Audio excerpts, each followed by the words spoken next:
Of all the protests in the summer of 2020, for a moment there, it was utopia. one took a unique turn. Somebody over there, age 18 know how to use a gun? This is the story of how violence came to occupy an anti-violence occupation in Seattle. Listen to We Keep Us Safe, a new true crime series on the Embedded podcast from NPR. This is Planet Money from NPR. There is a gigantic money pipe. This unfathomably large hose through which hundreds of millions of dollars flow every single day. At least that's how we think of it. More officially, at the Treasury, it's known as the Secure Payment System. The federal government basically runs through that money pipe. Almost 90% of all federal payments flow through it. Payments to Medicaid and Veterans Affairs and Customs and Border Protection. Payments to the Library of Congress, the SEC, the FCC, the FCIC. That's the Federal Crop Insurance Corporation. Congress allocates trillions of dollars to go to specific parts of the government. And when those parts of the government need a chunk of their allowance, they request it. And Treasury sends it through the old money pipe. And then, a few weeks ago, the pipe, what's the way to put this? Got frozen, I guess, partially frozen. The Trump administration ordered a pause, a freeze on a huge chunk of federal spending, on federal assistance, grants and loans and subsidies, that kind of thing, saying basically, do not request your funds. All of those need to be reviewed. Then the courts blocked that freeze, but then reportedly, some parts of the government were still not getting their money. Nobody seemed to know what was happening. And there have been enormous consequences amid all this confusion. Hundreds and hundreds of people lost their jobs. Clinics and daycares across the country don't know if they will have money to operate. Retirees fretted about getting their payments. But the United States is a country of transparency. And if you know where to look, there is a way to cut through all the confusion and peer deep into the giant money pipe for answers.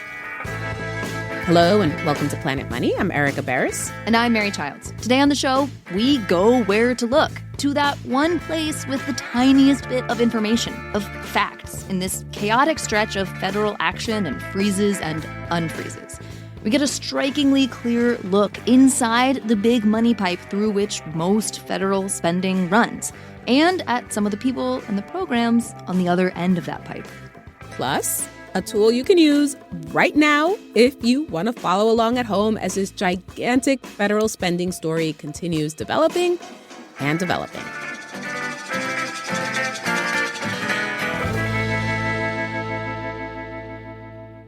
This message comes from Dell Technologies. Interruptions happen at work. But with the Dell Pro laptop powered by Intel Core Ultra with V Pro, built with optimized battery and built-in intelligence, your tech won't slow you down. Dell.com/Dell-Pro. Built for you. This message comes from American Home Shield. It's not a matter of if an appliance or system, like your HVAC, will break, but when. Without a home warranty, these repairs or replacements can cost thousands. But with an AHS home warranty, they will fix covered breakdowns, helping protect your wallet. Get 20% off all plans at ahs.com/NPR and see promo details. See ahs.com/contracts for coverage details, including service fees, limitations, and exclusions. When everybody was running around trying to figure out what was happening with federal government money, apparently folks at the Brookings Institution, well, they were kind of running around too. Did they stop certain things? Did they restart things? It got very confusing, and we didn't know what the answer was. Lauren Bauer works for something called the Hamilton Project within Brookings. They're a nonpartisan group. They do policy research. And, pretty tough to do policy research when you have no idea what is happening with federal spending. But Lauren remembered something. Another chaotic moment when she'd also wanted to check government spending. And so I had experience from COVID with something that's called the Daily Treasury Statement. The Daily Treasury Statement, the DTS if you want to sound really cool, is just one of a gazillion documents put out by the federal government. In terms of popularity, it gets Googled way less than the harmonized tariff schedule, but maybe slightly more than the short-term cash investment report. So, not popular. But what the daily Treasury statement does is show how much money flows through the giant government money pipe every single business day. And Lauren thought the daily Treasury statement might be the key to everything, to understanding this present moment of spending freezes and unfreezes and confusion. You can imagine when there's this empirical question, did the Trump administration stop the flow of funds? That we had a resource here that nobody really knew about. Can we look at the thing together and you tell me about it? Sure. Let me show you what the actual website is. To be clear, the daily Treasury statement is not a secret document. You don't need Treasury clearance. You don't need to be a researcher requesting special access. Real Treasury heads? They'll probably know about this PDF. But it is easily overlooked. It's like the digital equivalent of a piece of paper under a giant stack of papers on your desk. Okay, great. So this is fiscaldata.treasury.gov. Love it. Beautiful. And this is a homepage for you, basically. This is like a commonly visited site. Yeah, it is. So what you see here, so if you click it, it opens. Look, I've already done it once today. You can get the daily Treasury statement. And that's it. You click it. Download. It's a PDF. It's like 80 kilobytes, not even close to a full megabyte. There's a new one every business day at 4 p.m. So we opened it up together, and there's a very fancy, official-looking Treasury insignia at the top. And it shows the cash balance of the U.S., like what is in the Treasury General account, which is like the U.S.'s bank account. It basically looks like a balance sheet. Classic layout, a 2-column ledger. And on the left-hand side is the deposits. So like when you pay taxes into the Treasury, your taxes get totaled on that day into an incoming line item. But what is important for this moment is the withdrawals. And so it varies in level of detail, but we have on the withdrawal side all of the outlays that Treasury is making to departments, to the other branches of government, to programs. Imagine it like a daily Venmo feed for the government. $191 million to NASA. Rocket ship emoji. $249 million to the Department of Agriculture. I don't know, cow, pig, corn. Every dollar rounded to the millionth dollar that comes out of the government's checking account, posted at 4 p.m. in this daily Treasury statement. Now, it is not an accident that this document exists, this beautiful, awkwardly hyperlinked daily Treasury PDF. The United States government is, of course, a prodigious generator of paperwork. And decades ago, lawmakers realized they'd need to decide how to drag all of that paper into the modern digital era. Rachel Snyderman is with the Bipartisan Policy Center, and she knows a bit about the U.S. being a little extra in showing its paperwork. The premise of this is that the United States is the largest supplier of open data. Open data, information that's free, publicly accessible, and that people can download and use for their own purposes. Rachel says the Treasury publishes its bank statement because the U.S. has kind of staked this ground of being super transparent. That goes back to some bipartisan laws starting in 2006. The internet was still young. One of the bills Congress would pass, the Digital Accountability and Transparency Act, that's right, data, required that all federal spending data be displayed publicly online in one place. The idea was the American people could see if, to quote a Republican congressman at the time, their taxpayer dollars were being wasted or if they were being spent wisely. Before that time, there was really no single way to track government spending across agencies, and it made it really difficult to use data to inform evidence-based policy decisions. Rachel says if the public doesn't know the facts, it can't make informed decisions. Transparency is crucial to a working democracy. And this is something we can take for granted here, that of course our government publishes this data.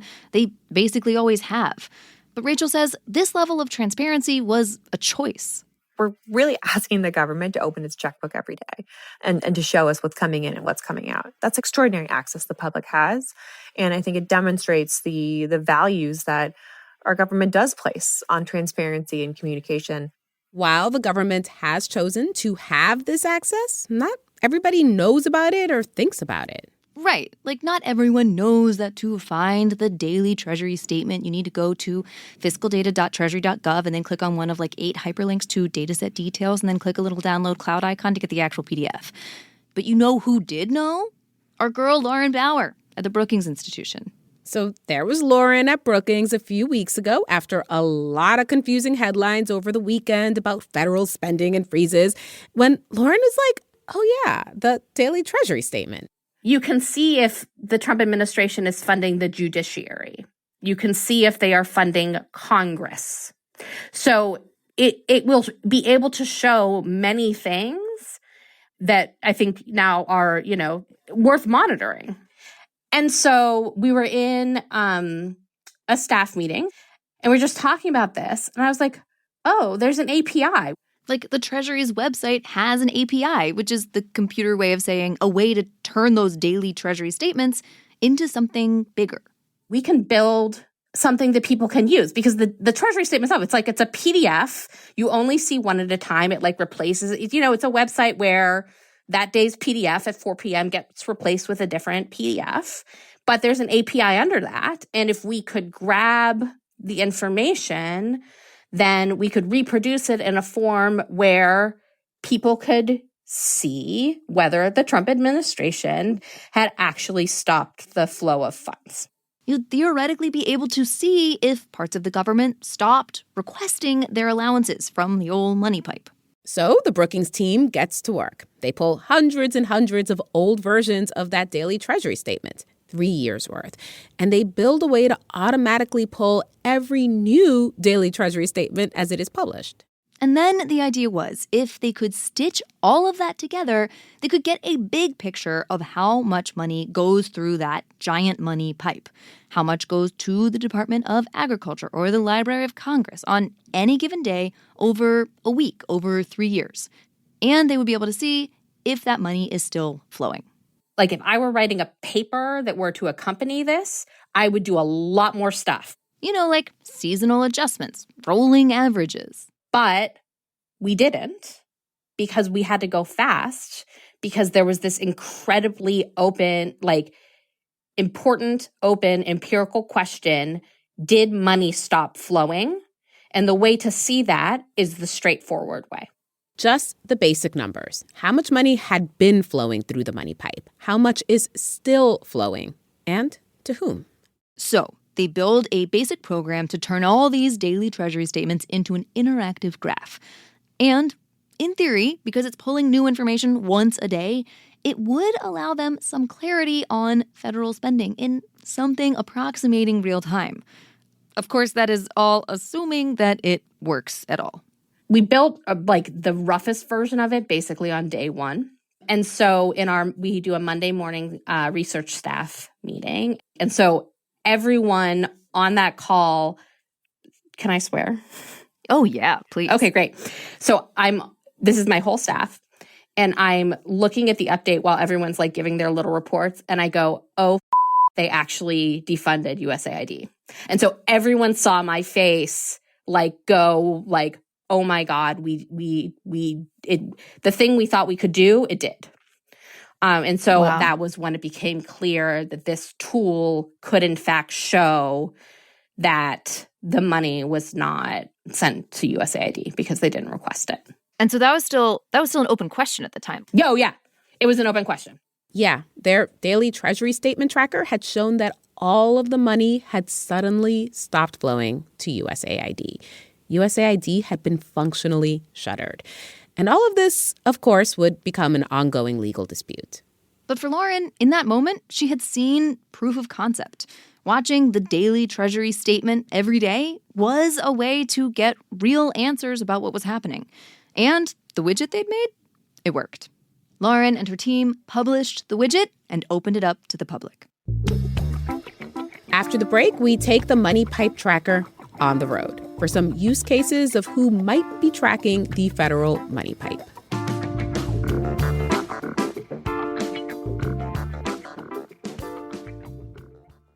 Support for NPR and the following message come from Rippling. These days, you can chat with AI about almost any business problem, but Rippling AI is designed to actually solve them. That's because Rippling AI is built on your live global workforce data, so it doesn't just uncover insights into your business, it uses them to take complex actions across your departments. Ready for AI that isn't all talk? Head to rippling.ai/money and get AI that turns insight into action. That's rippling.ai/money. Sign up today. This message comes from Dell Technologies. Interruptions happen at work, but with the Dell Pro laptop powered by Intel Core Ultra with V Pro, built with optimized battery and built-in intelligence, your tech won't slow you down. Dell.com/Dell-Pro. Built for you. This message comes from American Home Shield. It's not a matter of if an appliance or system, like your HVAC, will break, but when. Without a home warranty, these repairs or replacements can cost thousands. But with an AHS home warranty, they will fix covered breakdowns, helping protect your wallet. Get 20% off all plans at ahs.com/NPR and see promo details. See ahs.com/contracts for coverage details, including service fees, limitations, and exclusions. We wanted to look at this money pipe monitor tool out in the real world to get a sense of the ways it might be useful and to whom. And we will begin with use case number 1, which we will call the if you know, you know use case. And for this if you know use case, we return to Lauren Bauer from Brookings, actually, who helped create the spending tracker tool in the first place. Oh, it's broken again. It's gotten too much traffic. Oh, wow, that's great. I mean, it is, but it's kind of annoying because, like, when I actually want to use it, you know? Yeah. I don't have special privileges. While Lauren deals with that, you should know that being obsessed with the daily Treasury statement is not her normal job. She is an expert in nutrition assistance programs like SNAP, formerly known as food stamps. Lauren gets the money pipe monitor up and running again, and we can see months and months worth of SNAP data, all these little spikes of payments from Treasury to SNAP. The thing that this looks like to me is like a heartbeat monitor. It is, right. So if you can see here. This is the 1-year chart. There are some very tall mountains that are very skinny. They're very tall mountains. And it really is like looking at a kind of financial EKG for SNAP. You get this view of the economic heartbeat of a federal program. And what that heartbeat looks like is generally 3 big spikes of money every month. And because Lauren studies this program so closely, she knows that cadence is related to the way the program works. First week of the month, that's when people typically get their benefits. So that's when states generally request the federal money they've been allotted. Later on, there are administrative costs, so more spikes. Now, in the early case we talked about with USAID, that was a dramatic example. Suddenly a total flatline in funding. Anyone could have noticed that change. But the use case we're talking about is a little different. Because Lauren knows SNAP so well, she's able to keep an eye out for more subtle changes. She zooms in on the most recent round of SNAP money payments. You know, SNAP looks a little low, maybe, but it bounced right back up, which is consistent with its thing, with its normal overline. cadence. But, you know, if a reporter, who is you, or any other reporter were to call me and say, did you see something in the SNAP line that is concerning to you? I would say, not yet, but I'm watching it. And this use case, experts who really know what to watch for, this is a big part of why Lauren wanted to make this in the first place. To basically hand these financial heart monitors over to other specialists who know what to look for in their areas of expertise.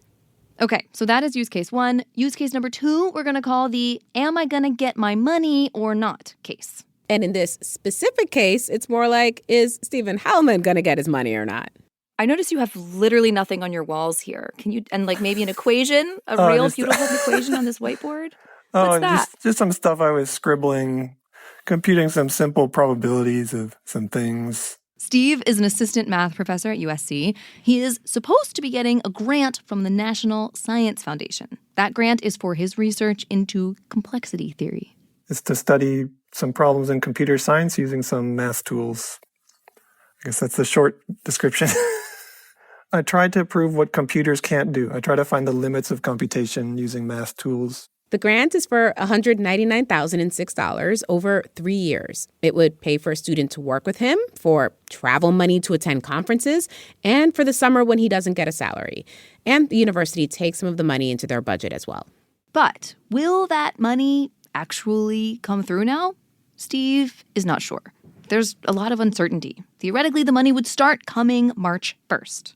We reached out to the NSF. They referred us to their webpage about executive orders, which does seem to say the NSF is still requesting its congressionally allotted funds and distributing them. But you know what might be useful? A look at the money pipe tracker. We pull up the graph of outgoing money to the National Science Foundation to see if there are any signs. And looking at it, you can sort of see the story of the last couple weeks pretty clearly. Let's see. A lot of volatility. Looks like I see a big, it sort of levels out, drops down to zero, and then a big spike after that. Yeah, a really big spike. Yep. Looks like a freeze in funds flowing. And then presumably a big unfreeze when all the backed up funds flow out. So for Steve, that's promising. Yeah, it's nice to see. It's better, if you see zero, then that would not be ideal. Now, of course, it's not like there's some line item saying Steve's grant. This is just showing when the money is flowing or not flowing out of NSF. Is the line going up or down or just laying there flat at zero? But yeah, Steve says if this is the best we got, more than nothing is better than nothing. Especially in an age when, there is a lot of misinformation around. It's nice to have an actual source that shows you the numbers, yeah. Even though the money seems to be flowing to NSF, Steve hasn't hired his summer student. He'll spend the money if and when it shows up. Okay, our third and final use case is what we might call, is there a reason to be worried about a gigantic mistake that might affect one of the most important financial instruments in the American and also global economy case? Yeah, so some background on this one. A concern that has developed over the last couple of weeks has to do with access to the giant money pipe. Late last month, Elon Musk's Doge team was granted access to federal payment systems as part of what they say is an effort to suggest cuts to wasteful spending. There has been reporting that this team has a kind of access that would allow them to change computer code in the federal payment systems. Treasury initially denied this claim, but then they were like, oh, yes, whoops, that was true, just for one person, but not anymore. But nonetheless, if someone makes the wrong changes to the giant money pipe, it could cause seismic problems, notably to the famously reliable drip of interest paid on U.S. government debt, treasuries. And so, for our final stop, we called up someone who was expecting lots of these regular interest payments. His name is Guy Luba. He lives in Philadelphia. The Eagles had just won the Super Bowl. Go Birds. Guy volunteered that he did not climb any lampposts to celebrate. I didn't. I'm going to leave that to the 20-somethings. Okay, so you're doing that risk-reward analysis and you're like, it's not for me. Yeah, I mean, I am a fixed income portfolio manager, so we're not usually the most exciting types in the world. Guy buys and owns bonds professionally for clients. And once a month on the 15th, he gets interest payments of millions of dollars on US Treasuries. How do you know when you've gotten an interest payment into your portfolio? Like, have you ever had to think about it arriving? Well, that's a really interesting question. We do track interest payments for riskier bonds, but our systems are all built around assuming that payments just come in when it comes to treasuries.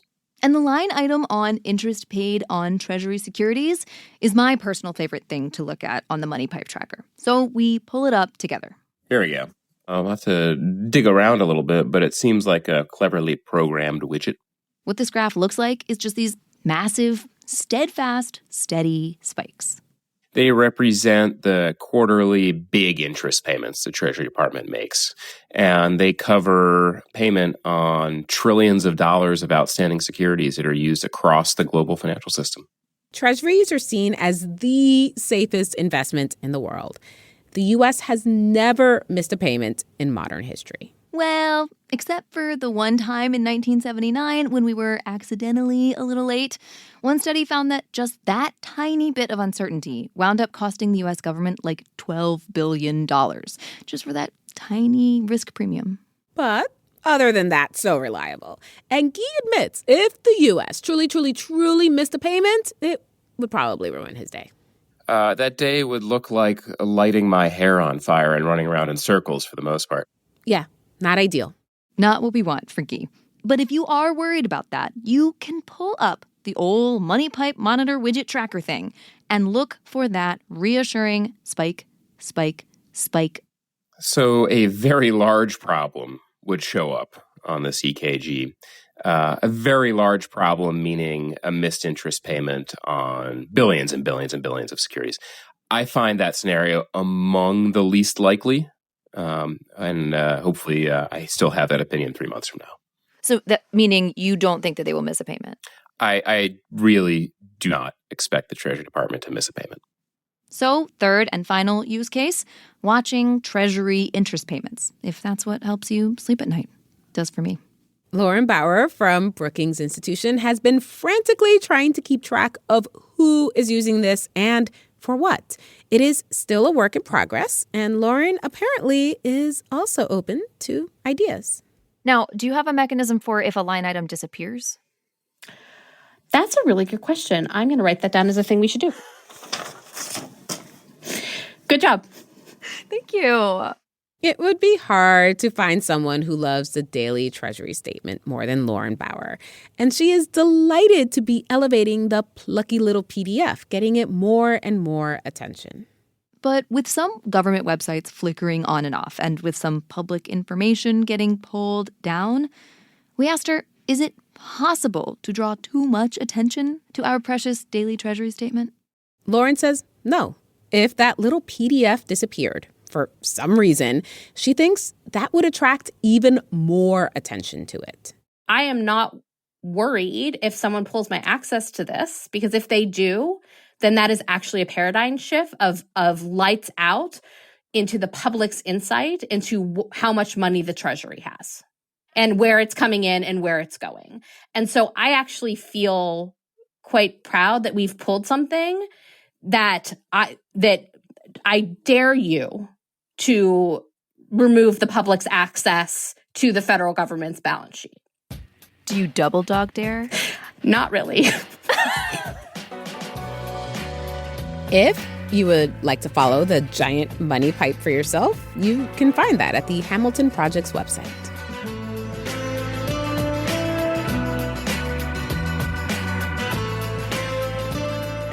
This episode of Planet Money was produced by Emma Peasley with help from James Sneed. It was edited by Kenny Malone. It was fact-checked by the same James Sneed and engineered by Jimmy Keeley with help from Neil Tebalt. Alex Goldmark is our executive producer. If you want to hear more about this story, you can keep an eye out for an upcoming Planet Money Plus episode. That's in our feed of bonus content for subscribers. And if there's anything in the headlines you are wondering about, you want to sick us on, let us know. You can email us at planetmoney@npr.org. Special thanks to Christian Hoffman and Felix Leditsky. We will link to the Hamilton Project's website in the show notes. I'm Mary Childs. I'm Erica Barris. This is NPR. Thanks for listening.